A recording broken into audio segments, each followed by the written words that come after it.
So, Catherine, can you tell me a bit more about your miscarriages? You've had several miscarriages, I think. Yes, I've had 6 in total. I found out I'd had a little bit of bleeding when I was nearly 12 weeks, ready for the 12-week scan for the first time.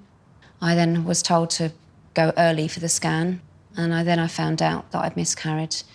With some of the others, I didn't know I'd miscarried until I got to the scan. It was a 12-week scan and it was routine, and I was told that I'd had what's called a missed miscarriage, where the baby had actually died a few weeks previously, but I hadn't had any symptoms to indicate this at all.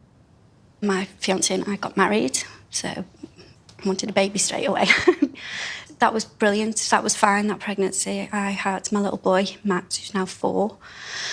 And then when he was about 11 months old, we decided we'd like baby number 2.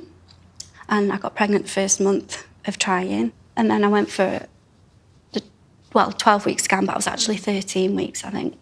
The scan was fine, the baby got a heartbeat, but the very next day, I started bleeding.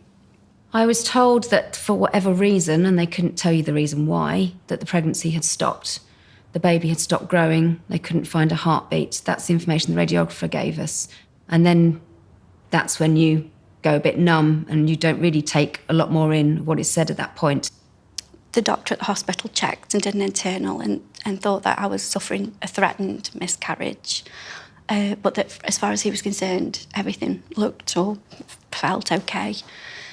So I went back the next morning and my husband had got our little boy at home. So I went by myself, not really expecting anything. Just, oh yeah, it's fine. I had the scan and they told me from the internal scan that they could see that the baby didn't have a heartbeat. Sorry. So did they tell you there and then what was going to happen next, what the next steps would be? No, the radiographer said that a doctor or nurse would come and talk to me, but my husband and I needed to sit out in the waiting room and wait to be called. The first time we were sat out in a waiting room with all the expectant mothers waiting for their routine scans, which was very, very hard. I wish we'd been put in a side room. It did happen for subsequent pregnancies, but it didn't for the first time. And we had to sit there and see them holding their pictures of their babies, the ones who had already had it done. And we sat there for probably 15, 20 minutes until somebody came and took us to a side room, and then they explained things to us then. From my point of view, not only was that difficult for me, but also for the women who were going to be fine, and they were waiting to have their scan, but they could see someone like myself who was obviously very upset.